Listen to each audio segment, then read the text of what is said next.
नजमुल साकिब साहब, मैं ख़बर भी इस वक्त देख रही थी कि इलेक्शन कमीशन को जो हिदायत दी गई हैं सुप्रीम कोर्ट की जानिब से, वो तो कह रहे हैं कि जी आपने तो डिलेइंग टैक्टिक्स इस्तेमाल किए हैं, आपके जो मसाइल हैं वो बनते नहीं हैं। इलेक्शन कमीशन की मैं भी खबर देख रही थी, भी हमारे चैनल पर ही चल रही थी कि ज़रा ये कह रहे हैं कि PTI का जो इंट्रा पार्टी इलेक्शन का मामला है वो अभी तक ज़ेर इल्तिवा इलेक्शन कमीशन में, बैरिस्टर गौहर को चेयरमैन PTI मानते नहीं हैं।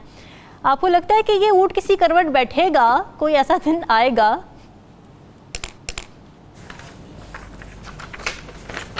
सबसे पहले तो आपको और अपने इस पैनल को और जो आपको देख रहे हैं इस वक्त, उनको एक तसल्ली देनी है। अच्छा जी, बताइए। ये इस पे हाइपर होने की ज़रूरत नहीं है। ये इसमें किसी किस्म का गुस्सा करने की, किसी किस्म का कोई रिएक्शन देने की, क्योंकि मेरा और आपका तो बस चलना नहीं है। इलेक्शन कमीशन ने पहले भी डिलेइंग टैक्टिक्स किए थे, तो आपके ख्याल में वो अभी नहीं करेंगे? हाँ। उसके बाद ये कि आईनी पैकेज जो अगर लाना है हुकूमत ने, और वो जो 4 मिसिंग लोग हैं और मौलाना साहब, ये वो हमारा बस क्या है? हम तो सिर्फ देख रहे हैं। और उसमें एक तसल्ली रखिएगा कि ये जो मखसूस नशिस्तों का फैसला है ना, ये जब उसके खिलाफ आपने बिल भी ले आए, आपने पार्लियामेंट में कहा जी नहीं मानना, बल्कि उससे पहले आपकी नहीं बनती थी ये मखसूस नशिस्तें, लेकिन आपने उनको ले लिया। अब सुप्रीम कोर्ट का मेजॉरिटी का डिसीजन आता है, और आज तो हद ही हो गई। यकीन कीजिए, मुझे ऐसे लग रहा है कि जिस तरह 3 मुल्क हैं, उन 3 मुल्कों में एक की अदलिया है, एक की मुकन्नना है और एक के एग्जीक्यूटिव्स हैं। अच्छा, ये तो एक मुल्क के 3 इदारे लग ही नहीं रहे।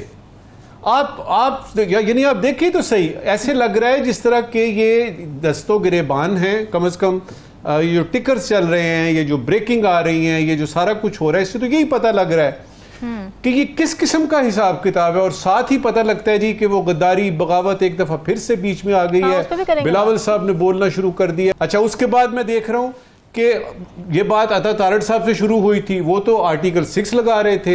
वो तो कह रहे थे जी PTI को जो है हम बैन कर रहे हैं वगैरह वगैरह, और 2 दिन बाद पता लगता है सूरत हाल। लिहाजा पहली बात मेरी ये होगी कि जरा सहज सहज के इन खबरों को देखिए। किसी किस्म का गुस्सा करने की जरूरत नहीं है, क्योंकि ये ढाक के 3 पात हैं, इनका रिजल्ट वही निकलेगा। अच्छा। दूसरी बात, सुप्रीम कोर्ट को बाकी और इदारों की तरह अपनी इज्जत और वकार का अंदाजा भी है, और वो बहाल भी करना चाहती है। आज के इस ब्रेकिंग न्यूज़ ने, आज के इस फैसले ने मेरे ऊपर कम से कम ये साबित कर दिया कि सुप्रीम कोर्ट ने ये फैसला मनवाना ही मनवाना है। और जिस वजाहत के साथ आज का ये फैसला आया है, मेरा नहीं ख्याल कि कोई चीज़ बचती है इलेक्शन कमीशन के लिए या हुकूमत वक्त के लिए कि वो अब इसमें को लैतो लाल करें। दूसरी बात यह है कि काजी फायज ईसा साहब जो हमारे मोहतरम चीफ जस्टिस साहब हैं, ये उनके लिए बड़ा कड़ा इम्तिहान है। जितना उनका अरसा गुजर गया, अब जबकि उनके जो आने वाले जो उनकी सीट पे आने वाले जस्टिस मंसूर अली शाह साहब जो हैं, मेरी इतला के मुताबिक तो वही बन रहे हैं और कोई तोसी नहीं हो रही। वो ऑन रिकॉर्ड ये कह चुके हैं कि अगर मैं चीफ जस्टिस होऊंगा या मैं हुआ तो फिर सुप्रीम कोर्ट के हर फैसले पे अमल दरामद होगा। कैसे होगा, कैसे करेंगे? क्योंकि अदालत के पास तो एग्जीक्यूटिव इख्तियारात नहीं हैं। वो तो हुकूमत वक्त से ही कह सकती है जी ये हमने ऑर्डर किया है, इसको पूरा कीजिए। तो एक तरफ हम इंतज़ार कर रहे हैं कि जस्टिस मंसूर अली शाह साहब आएंगे और वो इस किस्म के जो मेजॉरिटी फैसले कम से कम उनको पे तो यानी अमल दरामद करा सके। दूसरी तरफ अवाम मेरा ख्याल है तवक्को ये रखती है जस्टिस काजी फायज ईसा साहब से कि अब जब आपके ये मेजॉरिटी जजेस ने फिर से कह दिया है कि ये हमारा जो था इसमें कोई अभाम नहीं है, और इलेक्शन कमीशन को कह दिया कि आप डिलेइंग टैक्टिक्स कर रहे हैं और आपको इस पे अमल करना पड़ेगा, जबकि वो ये भी उन्होंने कहा है कि खुद ECP मान चुका है कि PTI एक पार्टी है। अब देखना ये है कि हुकूमत वक्त जो है वो मैं ना मानू की रट लगाए रखती है, या सुप्रीम कोर्ट जो है वो अपना वकार, अपनी इज्जत बहाल करता है, या फिर ये है कि ये जो सारा हिसाब किताब जो मैंने और आपने मिलके बताया है ना, कि एक तरफ वो 2/3 अक्सरियत का यानी चल रहा है, दूसरी तरफ बिलावल साहब बोल रहे हैं, तीसरी तरफ जो है वो बगावत का कुछ हो रहा है। और वो ट्वीट मैंने देखी है यकीन कीजिए वो ट्वीट उस वक्त भी देखी थी, अभी भी देखी है, उसमें क्या चीज है ऐसी। चले, और अगर आपने किसी को करना है, मिसाल के तौर पे आप कहते हैं जी कि नजमुल साकिब साहब, आपको क्या लगता है ये जो ट्वीट हुई इसमें क्या वाकई ऐसी चीज़ें आपको मिली? राव खालिद साहब तो कह रहे हैं उनको नहीं मिली, आपको मिली जिसमें मुकदमा दर्ज हो सके FIA के अंडर बगावत का? और बिलावल भुट्टो साहब की तकरीर, क्या कहेंगे आप इस पर भी? देखिए, सबसे पहले तो मैं ये कहना चाहूँगा कि हमारे जो यहाँ के सियासतदान हैं, जो लीडर हजरात हैं, या हर वो शख्स जिसके पास कुर्सी है, ख़ास तौर पे सियासत के मैदान में, वो एक बात कर देते हैं और उनके पास एक बहुत अच्छा जवाब होता है जब शाम को उनसे पूछा जाए कि ये आपने क्या कहा था कि ये बैन कर रहे हैं पार्टी को, ये आपने क्या कहा था कि आर्टिकल 6 लगा रहे हैं, तो उनके पास एक जवाब है कि वो हमारा सियासी बयान था। अच्छा, अगर आप इस चीज को हम समझते हैं कि कोई भी सियासतदान, खास तौर पे हुकूमत वक्त के जो मिनिस्टरान हजरात हैं, वो कोई भी बात करें और वो इस पे से कह सकते हैं जी वो तो आपको पता है ना जी, जलसा था तो उसमें तो ऐसी बातें करनी पड़ती है ना जी, हफ्ता 2 हफ्ता तो दिया हमने इसलिए कि खान को निकाल लेंगे, वो एक सियासी बयान था। तो मैं किसकी बात पे यकीन करूं? मैं इन सारे लोगों की बातों पे यकीन क्यों करूं? क्योंकि पहले सुनते आए थे जी वो फलां शख्स जो है वो यू टर्न लेता है। मुझे तो लग रहा है पूरी की पूरी कौम को यू टर्न दिया जा रहा है।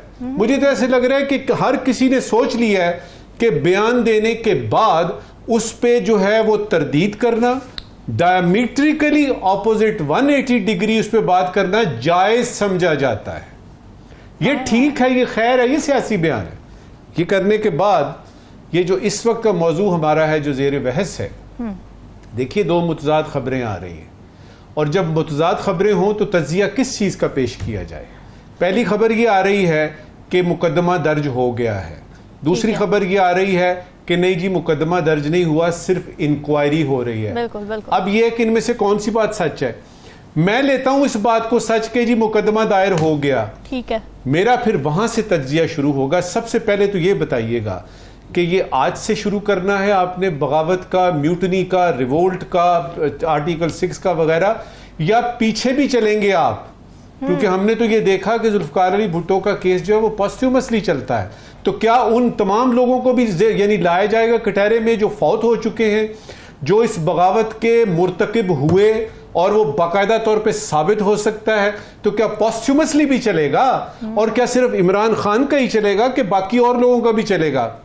इसके बाद तीसरी बात, तीसरी पेनल्टी वो ये है कि चलाएं आप बगावत का मुकदमा, ये हाई कोर्ट में चलेगा, फिर सुप्रीम कोर्ट में जाएगा, सुप्रीम कोर्ट या फिर किसी इंट्रा कोर्ट में भी जाएगा, सुप्रीम कोर्ट से आ जाता है जी कि इमरान खान बागी है, उस पे फलां फलां लगता है। 2 बातें तय हो गई, और इस वक्त की आखिरी बात, पहली बात ये तय हो गई कि खान की डील बज़ाहिर नहीं हुई, दूसरी बात ये तय हुई कि ये सियासी खलफिशार इसी तरह बढ़ेगा और ये जो बगावत वगैरह के किस्से, ये सारे सियासत की बयानबाजियां हैं, इनकी तरफ तवज्जो न दें। और तीसरी बात जो कि मेरे नज़दीक सबसे अहम है कि अदालतें इसी तरह से मसरूफ़ रहेंगी, सियासी मामलात को देखेंगी, और वो जो सैकड़ों केसेस हैं अवाम के, वो पड़े रहेंगे।